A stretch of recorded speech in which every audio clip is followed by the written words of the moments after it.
പ്രിയപ്പെട്ടവരെ, first and foremost exam പ്രിപ്പറേഷനിലെ ഏറ്റവും ആദ്യം നമ്മൾ ചെയ്യേണ്ടത് give yourself enough time to study എന്നുള്ളതാണ്. അവസാന നിമിഷത്തിലേക്ക് നമ്മൾ പാഞ്ഞുകൊണ്ട് പോകുമ്പോൾ വളരെ അബദ്ധമാണ്. പിന്നെ ചെയ്യാം എന്നുള്ളതാണ് ജീവിതകാലം മുഴുവനും നമ്മൾ അനുഭവിക്കുന്ന ഏറ്റവും വലിയ ഒരു വിഷമം പിടിച്ച സംഗതി. പൊതുവെ പരീക്ഷയെ കീറാമുട്ടി എന്നാണ് പറയുക. എത്ര കീറിയാലും അത് മുറിയാത്ത ഒരു വലിയ ഒരു കട്ടയായ ഒരു മുട്ടി ആയിരിക്കും. പക്ഷെ അങ്ങനെയല്ല. പരീക്ഷ വളരെ ലാഘവത്തോടുകൂടി സുന്ദരമായി ചെയ്യേണ്ട ഒരു സംഗതിയാണ്. എൻ്റെ ഓർമ്മ ശരിയാണെങ്കിൽ എൻ്റെ പ്രിയപ്പെട്ട ഗുരുനാഥൻ ബാലകൃഷ്ണൻ സാർ എന്നോട് പറഞ്ഞിട്ടുണ്ട്, ഒരു നൂലുണ്ടയിൽ നിന്ന് നൂല് അഴിച്ചെടുക്കുന്ന ലാഘവത്തോടു കൂടിയാണ്, അത്രയും ശ്രദ്ധയോടു കൂടിയിട്ടാണ്. ചിലർക്കത് ലാഘവമാണ്, ചിലർക്കത് ശ്രദ്ധയാണ്. ഒരു നൂലുണ്ടയിൽ നിന്ന് നൂല് കൃത്യമായി നമ്മൾ എടുത്ത് അത് മനോഹരമായി തുന്നിപ്പിടിപ്പിച്ച് നല്ല തൂവാല, നല്ല തലയണ, അതിലെല്ലാം നമുക്ക് മനോഹരമായ ചിത്രങ്ങൾ പിടിപ്പിക്കുന്നത് പോലുള്ള രസകരമായ ഒരു പഠന പ്രക്രിയയാണ് പരീക്ഷ എന്ന് പറയുന്നത്. സ്വാഭാവികമായും അത് അവസാന നിമിഷത്തിലല്ല, ഇത്തിരി ക്ഷമയോടുകൂടി തുടക്കത്തിലേ ചെയ്യണം. ഈ സെഷനിൽ നിങ്ങൾ ഇപ്പോൾ ഈ വാക്കുകൾ കേൾക്കുന്നതിന് എത്രയോ ദിവസങ്ങൾക്ക് മുമ്പ് അസൈൻമെന്റ് എല്ലാം എഴുതി കഴിഞ്ഞ ഒരുപാട് സുഹൃത്തുക്കൾ, ഒരുപാട് എൻ്റെ ശിഷ്യർ ഇന്ന് കേരളത്തിൽ ഉണ്ട്. താങ്കൾ ഈ പരീക്ഷയ്ക്ക് തയ്യാറാകുമ്പോൾ ഈ വീഡിയോ കാണുന്ന കൂട്ടത്തിൽ അവരുമുണ്ട്. പക്ഷെ അവർ ചെയ്യേണ്ടത് 90% ചെയ്ത് കഴിഞ്ഞു. അസൈൻമെന്റ് 95% ചെയ്ത് കഴിഞ്ഞു. മേലെ അവരുടെ പേര് എഴുതി, എൻറോൾമെന്റ് നമ്പർ എല്ലാം എഴുതി കൃത്യമായി സ്റ്റഡി സെന്റർ കോർഡിനേറ്റർക്ക് അസൈൻമെന്റ് അയച്ചു കൊടുക്കാനുള്ള തയ്യാറെടുപ്പിലാണ് അവർ ഉള്ളത്. വീണ്ടും ഓർക്കുക, പരീക്ഷയ്ക്ക് റിഫ്ലക്റ്റ് ചെയ്യുന്നതിലെ അസൈൻമെന്റിന്റെ മാർക്കും ടേം എൻഡ് എക്സാമിനേഷന്റെ മാർക്കിനും തുല്യ പ്രാധാന്യമാണ് ഉള്ളത്. 30% അസൈൻമെന്റിനും 70% ടേം എൻഡ് എക്സാമിനേഷനും ഉണ്ട് എന്ന് മനസ്സിലാക്കുക. 100 മാർക്ക് പബ്ലിക് എക്സാമിനേഷനിലെ എഴുത്തു പരീക്ഷയിൽ കിട്ടിയാലും അത് 70 മാർക്കായിട്ടേ പരിഗണിക്കുകയുള്ളൂ. 100 മാർക്ക് അസൈൻമെന്റിൽ കിട്ടിയാലും അത് 30 മാർക്കേ പരിഗണിക്കപ്പെടുകയുള്ളൂ. ഇത് രണ്ടും ചേർന്ന് വരുമ്പോഴാണ് 30:70 കൃത്യമായി വരിക. അതുകൊണ്ട് തന്നെ ഇനഫ് ടൈം സ്റ്റഡിക്ക് വേണ്ടി താങ്കൾ അസൈൻമെന്റിന്റെ രൂപത്തിൽ, വായനയുടെ രൂപത്തിൽ നേരത്തെ പരീക്ഷയ്ക്ക് വേണ്ടി തയ്യാറായിട്ടുണ്ടായിരിക്കണം. അതാണ് tip number 1, exam preparation tip number 1. Give yourself enough time to study. ഇങ്ങനെയുള്ള പഠനത്തിന് വേണമെങ്കിൽ നമുക്ക് ഇഗ്നോ തരുന്ന, ശ്രീനാരായണ ഗുരു ഓപ്പൺ യൂണിവേഴ്സിറ്റി നൽകുന്ന, മറ്റ് യൂണിവേഴ്സിറ്റികൾ നൽകുന്ന നമുക്ക് ഈ സ്റ്റഡി മെറ്റീരിയൽ നമുക്ക് അവലംബിക്കാം. അതിനോടൊപ്പം തന്നെ എന്തുകൊണ്ടും കിടമത്സരം പിടിക്കുന്നത് പോലെ ലേബർ ഇന്ത്യ പോലത്തെ സ്വഭാവമുള്ള പല തരത്തിലുള്ള ക്വസ്റ്റ്യൻ ബാങ്കുകൾ നമുക്ക് ലഭ്യമാണ്. അസൈൻമെന്റിന്റെ ക്വസ്റ്റ്യൻ പ്രിപ്പയർ ചെയ്ത് നിങ്ങളുടെ മുമ്പിൽ ഉത്തരം തരുന്ന പ്രക്രിയയോട് മുബാറക് മാസ്റ്റർ എന്നും എതിരാണ്. അത് നേരെ നിങ്ങൾ കോപ്പി അടിച്ച് എഴുതി വയ്ക്കുകയാണ്. പക്ഷേ ഇവിടെ ക്വസ്റ്റ്യൻ ബാങ്ക് നമ്മളുടെ മുമ്പിൽ കിട്ടുമ്പോൾ മുൻ വർഷങ്ങളിലെ ചോദ്യങ്ങളും അതിൻ്റെ ഉത്തരങ്ങളും, അതുപോലെ ഒരു 5 സെഷന്റെ 10 സെഷന്റെ ചോദ്യങ്ങളും ഉത്തരങ്ങളും നമുക്ക് കിട്ടുമ്പോൾ സ്വാഭാവികമായും അതിൻ്റെ പാറ്റേൺ എന്താണ് എന്ന് നമുക്ക് വളരെ നന്നായി മനസ്സിലാകും. അങ്ങനെ തയ്യാറായി പോകുന്ന കുട്ടി പരീക്ഷാ ഹാളിൽ ഇരുന്ന് ചോദ്യമേ വാ എന്നുള്ള ആ ഒരു ശൈലിയിലായിരിക്കും. അങ്ങനെ ചോദ്യത്തെ പ്രതീക്ഷിക്കുന്ന, ചോദ്യം ഉണ്ടാക്കുന്ന ചോദ്യകർത്താക്കളായി താങ്കളെ മാറ്റാനാണ് ഈ വീഡിയോയിൽ ഞാൻ പരിശ്രമിക്കുന്നത്. So give yourself enough time to study. വളരെ പ്രാധാന്യമർഹിക്കുന്ന രണ്ടാമത്തെ സംഗതി, ഓർഗനൈസ് യുവർ സ്റ്റഡി സ്പേസ്.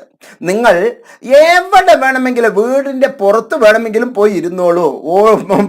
സീലിങ്ങിലോ മച്ചിലോ അല്ലെങ്കിൽ ബാൽക്കണിയിലോ നിങ്ങൾക്ക് എന്നുള്ള ഒരു സ്ഥലം നിങ്ങൾ നിർബന്ധമായും നേരത്തെ കണ്ടുവെക്കുക. ഒരു വർണ്ണാഭമായ ഏരിയയാക്കി അതിനെ മാറ്റണം. അവിടെ ചാർട്ടുകളും ഫിഗേഴ്സും ടേബിൾസും അതുപോലെ തന്നെ പലതരത്തിലുള്ള ക്ലിപ്പുകളും എല്ലാം ഒരുക്കി വച്ചിട്ടുള്ള മനോഹരമായ ഒരു ഏരിയ. അവിടെ നിങ്ങൾക്ക് പരീക്ഷാ സമയത്ത് ഓർമ്മ വരും, ഓ ഞാൻ അവിടെ വച്ച ആ മഞ്ഞ ചാർട്ട്, ആ റോസ് ചാർട്ടിൽ ഞാൻ എഴുതിയിട്ടുള്ള ഫോർമുല, ആ ടേബിളിലെ ഇടത്തെ അറ്റത്തെ ആ മഞ്ഞ ബുക്കിൽ ഞാൻ വച്ചിട്ടുള്ള ആ ഒരു ഇൻഫർമേഷൻ, ആ കിളിയുള്ള ബുക്കിൽ ഞാൻ എഴുതി വച്ചിട്ടുള്ള ആ ഒരു ഇൻഫർമേഷൻ. അങ്ങനെ വർണ്ണാഭമായ ചിത്രങ്ങൾ കിട്ടണമെങ്കിൽ ഇപ്പൊ ഈ പിക്ചറിൽ തന്നെ നോക്കൂ, എത്ര വർണ്ണങ്ങളാണ് ഞാൻ വച്ചിരിക്കുന്നത്.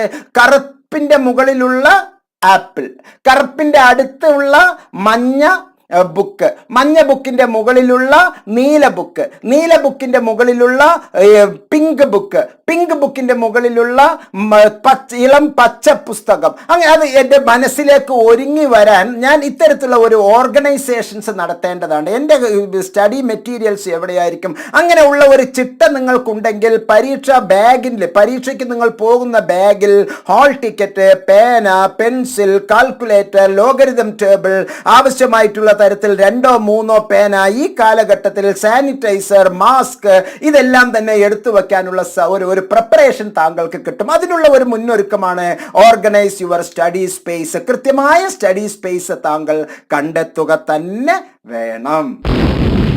സുപ്രധാനമായ മൂന്നാമത്തെ സംഗതി, use flow charts and diagrams. എപ്പോഴും എഴുത്ത് മാത്രമല്ല, ഞാൻ പല വീഡിയോസിൽ പറഞ്ഞിട്ടുണ്ട്, ചില പ്രസന്റേഷൻസ് ഈ കാലഘട്ടത്തിൽ മേഘങ്ങൾ കൊടുക്കാം, ഷെഡ്യൂൾ ആക്കാം, അതിനെ തന്നെ ട്രീ ഡയഗ്രം പോലെ ആക്കി വയ്ക്കാം, വെൻ ഡയഗ്രം പോലെ ആക്കി വയ്ക്കാം. അങ്ങനെ പല രീതിയിൽ ബുള്ളറ്റ് കൊടുക്കാം, ഏരോ മാർക്ക് കൊടുക്കാം.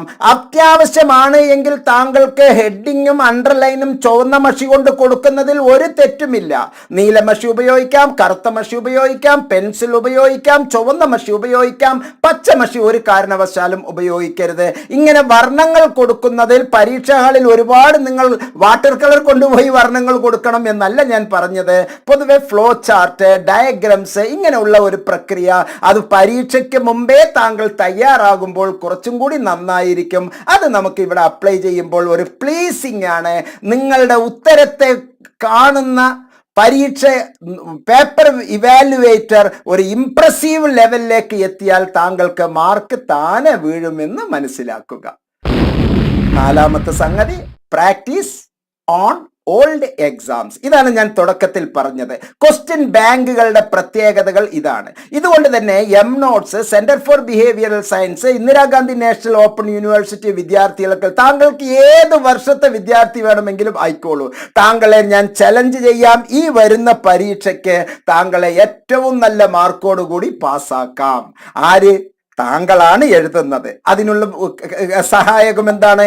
ഇത്തരത്തിലുള്ള ക്വസ്റ്റ്യൻ ബാങ്കുകൾ, ലേബർ ഇന്ത്യ പോലുള്ള സംഗതികൾ നമ്മൾ തയ്യാറാക്കിയിട്ടുണ്ട്.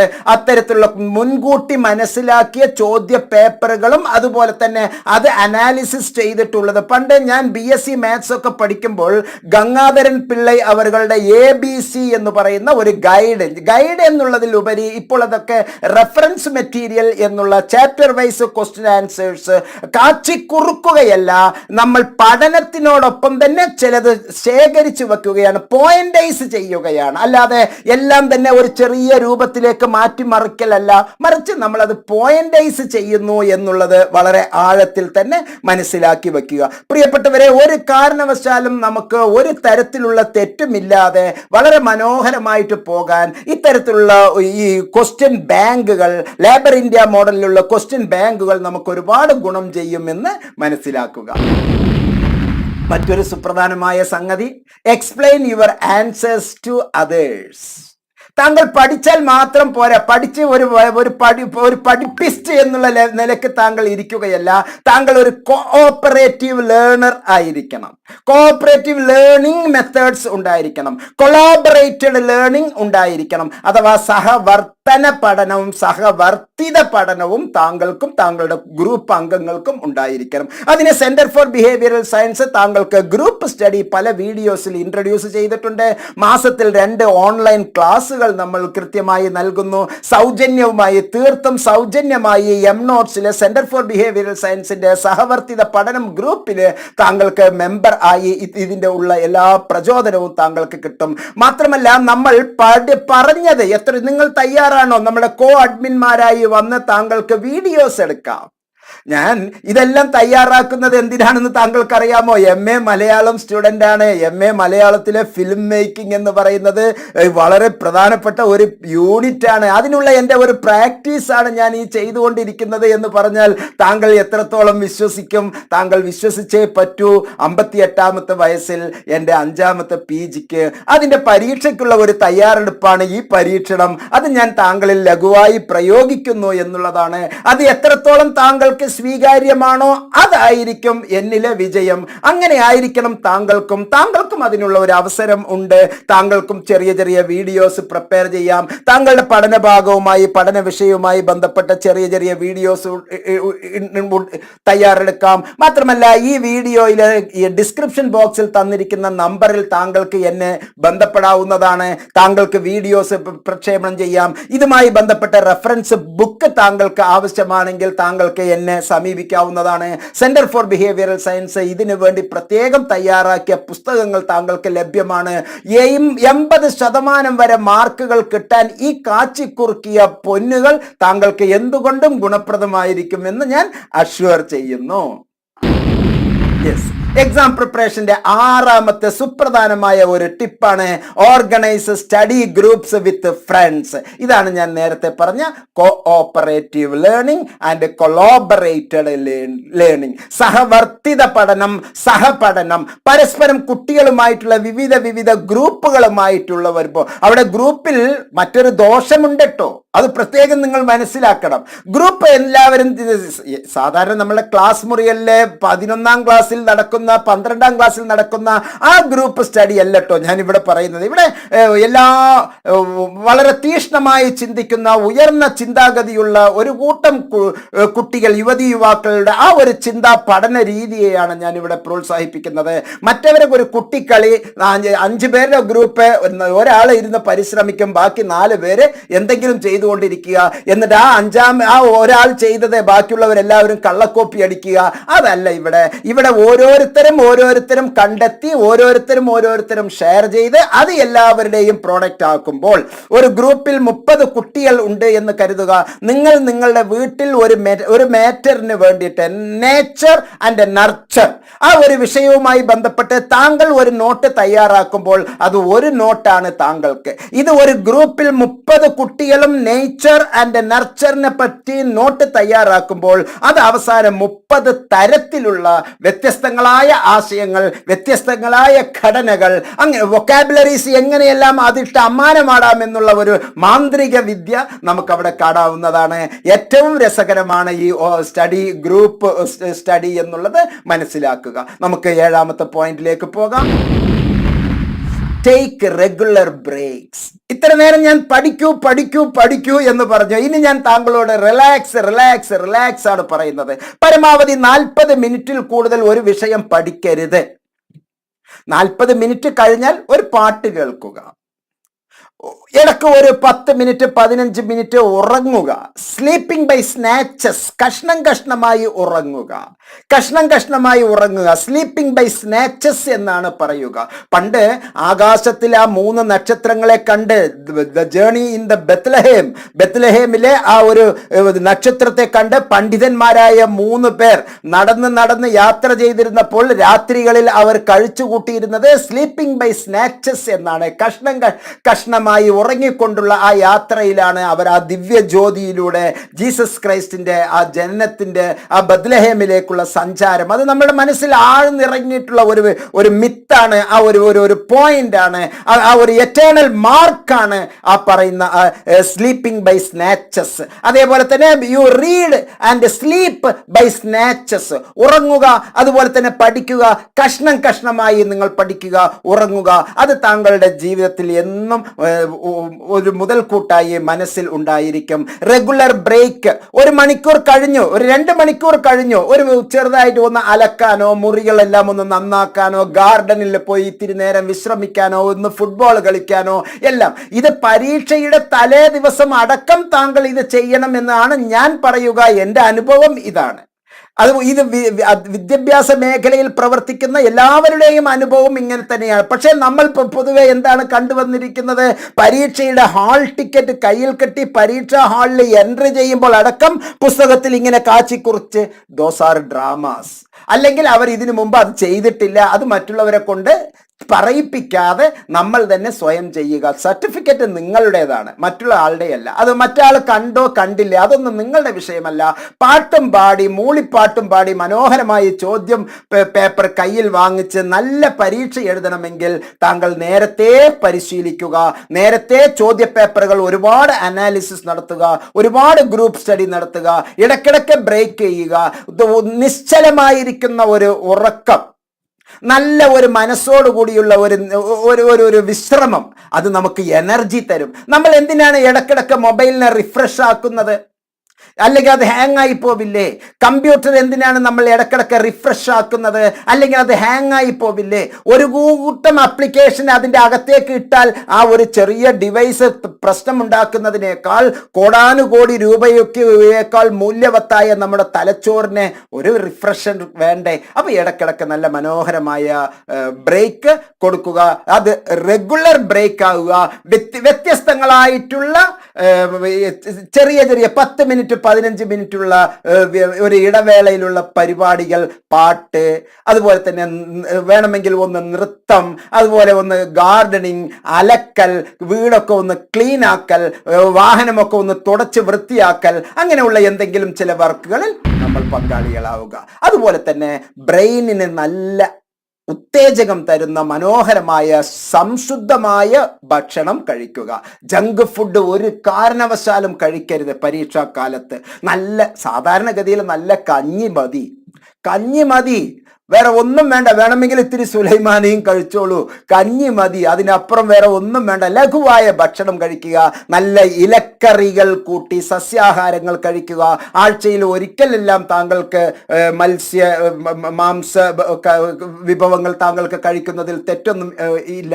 നിങ്ങൾ എന്താണോ ശീലിച്ചിരിക്കുന്നത് അത്. പക്ഷേ രാത്രി 7 മണിക്ക് ശേഷം വയറ് നിറച്ച് ഒരിക്കലും ആഹാരം കഴിക്കരുത്. അതുപോലെ തന്നെ പരീക്ഷാ കാലഘട്ടങ്ങളിലൂടെ പോകുമ്പോൾ താങ്കൾ പ്രത്യേകിച്ച് ഇത്തരത്തിലുള്ള സ്നാക്സ്, ബ്രെയിൻ ഫുഡ് അഥവാ ഹെൽത്തിയർ ഫുഡ് മാത്രം കഴിക്കുക. അല്ലാതെ ഈ ജങ്ക് ഫുഡ് ഒരിക്കലും താങ്കൾ ഈ കാലഘട്ടത്തിൽ കഴിക്കരുത്. ഇത് ഈ എക്സാമിനേഷൻ ടിപ്പിൽ തന്നെ, പ്രിപ്പറേഷൻ ടിപ്പിൽ തന്നെ ഉൾപ്പെടുത്തുന്നത് വളരെയേറെ അർത്ഥവത്താണ്. 45 കൊല്ലത്തെ അനുഭവമാണ് ഞാൻ താങ്കളുമായി പങ്കുവെക്കുന്നത് എന്ന് മനസ്സിലാക്കുക. മാത്രമല്ല 9, പ്ലാൻ യുവർ എക്സാം ഡേ. താങ്കളുടെ ആ പരീക്ഷാ ദിവസം ഞാൻ രാവിലെ എന്ത് ചെയ്യും, രാവിലെ എത്ര മണിക്ക് എണീക്കും, എത്ര മണിക്കൂർ ഞാൻ രാത്രി ഉറങ്ങിയിരിക്കും. നിർബന്ധമായും 7 മണിക്കൂർ 8 മണിക്കൂർ ഉറങ്ങിയിരിക്കണം എല്ലാ ദിവസവും, including the previous day of examination. Okay, ആ ദിവസം താങ്കൾ വളരെ നന്നായി ഉറങ്ങുക തന്നെ വേണം. അല്ലെങ്കിൽ പരീക്ഷാ ഹാളിൽ പോയി ഉറങ്ങേണ്ടി വരും. ഉറക്കമില്ലാത്ത ദിവസങ്ങളിലൂടെ താങ്കൾ കടന്നു പോയിട്ടുണ്ട് എങ്കിൽ, ചില അവസാന നിമിഷത്തിൽ ചിലർ പാചകം ചെയ്യുന്നത് നമ്മൾ കണ്ടിട്ടില്ലേ? ആകെ തലകുത്തിയിരുന്ന് പാചകം ചെയ്ത അവസാനം ഉപ്പുമില്ല, മുളകില്ല, കറിയില്ല, ഒന്നുമില്ലാത്ത ഒരു വല്ലാത്ത ഒരു മസാല. ആ ഒരു അവസ്ഥ ഉണ്ടാകരുത്. രാവിലെ ഞാൻ എന്ത് ചെയ്യും, ഇത്ര മണിക്ക് ഞാൻ ഇത്ര ചെയ്യും, ഹാൾ ടിക്കറ്റ് മറ്റുള്ള സംഗതികളെല്ലാം ഞാൻ തയ്യാറാക്കി വെക്കും. ഞാൻ 1 മണിക്കൂർ നേരത്തെ പോയിരിക്കും. അവൻ വന്നാൽ എന്ത്, അവൻ വന്നില്ലെങ്കിൽ എന്ത്, ഞാൻ എൻ്റെ കാര്യം നോക്കും. അവൾക്ക് വേണ്ടി ഞാൻ കാത്തിരിക്കില്ല, ഇവന് വേണ്ടി ഞാൻ കാത്തിരിക്കുന്നില്ല. വരുന്ന സമയത്ത് അവർ വന്നാൽ അവരോടൊപ്പം ഞാൻ ഗ്രൂപ്പായി പോകും. അല്ലാതെ അവർക്ക് വേണ്ടി ഞാൻ എൻ്റെ വിലയേറിയ സമയം ഞാൻ ചെലവഴിക്കുകയില്ല, മാറ്റിവെക്കുകയില്ല. ഇവിടെ ഒരു ചെറിയ സ്വാർത്ഥത നമ്മൾ കാണിക്കുന്നത് എന്തുകൊണ്ടും നല്ലതാണ്. പരീക്ഷാ ഹാളിന് 10 മിനിറ്റ് മുമ്പേ, 15 മിനിറ്റിന് മുമ്പേ, അരമണിക്കൂർ മുമ്പേ തന്നെ ക്യാമ്പസിലേക്ക് എത്തുക. ഹാളിൽ ഒരു 10 മിനിറ്റ് മുമ്പേ താങ്കൾ എത്തുക. കൂൾ ഓഫ് ടൈമിൽ ക്വസ്റ്റ്യൻ പേപ്പർ വാങ്ങിച്ച് കൂളായി ഇരിക്കുക. നന്നായി അതിൻ്റെ ആമുഖമെല്ലാം എഴുതുക. എൻറോൾമെന്റ് നമ്പർ, ക്വസ്റ്റ്യൻ കോഡ്, അതുപോലെ പേപ്പറിൻ്റെ അത് നിങ്ങളുടെ ഒപ്പിടാനുള്ള ഭാഗം, അങ്ങനെയുള്ള എല്ലാ സംഗതികളും, അതുപോലെ തന്നെ പരീക്ഷാ പേപ്പറിലുള്ള ചില ഇൻസ്ട്രക്ഷൻസ് ആദ്യത്തെ 1-2 പരീക്ഷയിലെങ്കിലും നിർബന്ധമായും അത് പൂർണ്ണമായി വായിക്കണമെങ്കിൽ നേരത്തെ 10 മിനിറ്റ് മുമ്പേ താങ്കൾ പോയിരിക്കണം. അവസാന നിമിഷത്തിലേക്ക് എടുത്തു വയ്ക്കരുത്. എല്ലാം വളരെ ഭംഗിയായി നേരത്തെ ഒന്ന് ഒരുങ്ങി വച്ചിരിക്കണം. കുടിച്ചിരിക്കണം, എസ്സേക്ക് എനിക്ക് മൊത്തം എത്ര മണിക്കൂറാണുള്ളത്, അതിന് ഞാൻ എത്ര മണിക്കൂറാണ് എഴുതുക, ബാക്കി ഞാൻ 10 മിനിറ്റ് അഡീഷണൽ ഞാൻ എന്ത് ചെയ്യും, അങ്ങനെ ഓരോ പ്ലാൻ, ഓരോ question wise plan, question paper wise plan, അതെല്ലാം തന്നെ നമ്മൾ തരുന്ന സെന്റർ ഫോർ ബിഹേവിയറൽ സയൻസ് തരുന്ന റെഫറൻസ് മെറ്റീരിയലിൽ കൃത്യമായി അതിനെപ്പറ്റിയുള്ള ചില ഇൻഫർമേഷൻസ് ഉണ്ട് എന്നുള്ളത് മനസ്സിലാക്കുക. അത്തരത്തിലുള്ള റെഫറൻസ് മെറ്റീരിയൽ താങ്കൾക്ക് ആവശ്യമുണ്ടെങ്കിൽ വീഡിയോയിൽ കാണുന്ന ഡിസ്ക്രിപ്ഷൻ ബോക്സിൽ കാണുന്ന നമ്പറിൽ താങ്കൾക്ക് എനിക്ക് വാട്സപ്പ് ചെയ്യാവുന്നതാണ്, താങ്കൾക്ക് അത് ലഭ്യമാക്കാവുന്നതാണ്. 10ാമത്തെ ഏറ്റവും സുപ്രധാനമായ ഒരു point, drink plenty of water. Plenty of water. താങ്കളുടെ ഹൈറ്റ് അനുസരിച്ച് 165 സെന്റിമീറ്റർ ഹൈറ്റ് ആണെങ്കിൽ താങ്കൾ നിർബന്ധമായും 65 കിലോ വെയിറ്റ് ഉള്ള ആളാണ്, 5 ലിറ്റർ വെള്ളമെങ്കിലും ഒരു ദിവസം താങ്കൾ കുടിച്ചിരിക്കണം.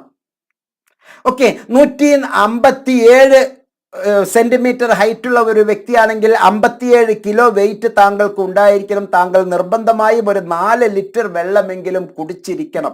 അറ്റ്ലീസ്റ്റ് 3 ലിറ്റർ വെള്ളമെങ്കിലും എല്ലാവരും 3 to 4 കുടിച്ചിരിക്കണം. കാരണം വെള്ളത്തിൽ ഇട്ടിരിക്കുന്ന തലച്ചോറ്, വെള്ളത്തിൽ ഇട്ടിരിക്കുന്ന ശരീരം, വെള്ളത്തിൽ കുതിർത്ത എന്തും വളരെ മനോഹരമാണ്. ഒരുപാട് പ്രശ്നങ്ങൾ നമുക്കതിലെ പരിഹരിക്കപ്പെടും. പ്ലെന്റി ഓഫ് വാട്ടർ താങ്കൾക്ക് എപ്പോഴും ഒരു ഓജസ്സും തേജസ്സും താങ്കൾക്ക് നൽകും എന്നുള്ളത് മനസ്സിലാക്കുക. ഏറ്റവും നല്ല ദിവസങ്ങൾ താങ്കൾക്ക് ഉണ്ടാകട്ടെ എന്ന് ആശംസിക്കുന്നു. ഒരിക്കൽ കൂടി ഞാൻ പറയുകയാണ്, എക്സാമിനേഷന് ഒരുങ്ങുന്നത് ഒരു കലയാണ്. ഓക്കെ, പരീക്ഷ ഒരിക്കലും ഒരു കീറാമുട്ടിയല്ല. ഈ ഒരു പരീക്ഷാകാലം സുന്ദരമായി താങ്കൾക്ക് പ്രിപ്പയർ ചെയ്യാം. പരീക്ഷ തെളിയിക്കാനുള്ളതാണ്. സൂക്ഷ്മമായ സമീപനമാണ് ഇവിടെ കാണിക്കേണ്ടത്. കൃത്യമായ ചിട്ടയായ രീതിയിൽ വേണം പരീക്ഷയ്ക്ക് നമ്മൾ തയ്യാറാക്കേണ്ടത്. തിടുക്കം വെച്ച് താങ്കൾ ഒരിക്കലും പോയി ചതിക്കുഴിയിൽ വീഴരുത്.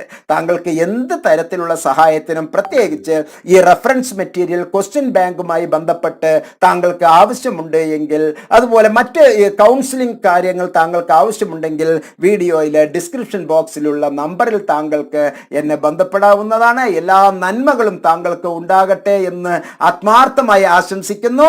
താങ്കൾക്ക് എൻ്റെ ഗുഡ് ലക്ക്. എല്ലാ നന്മകളും താങ്കൾക്ക് ഉണ്ടാകട്ടെ എന്ന് ജഗദീശ്വരനോട് പ്രാർത്ഥിച്ചുകൊണ്ട് ഈ വീഡിയോയിൽ നിന്ന് വിടവാങ്ങുന്നു. നന്ദി, നമസ്കാരം, ജയ് ഹിന്ദ്.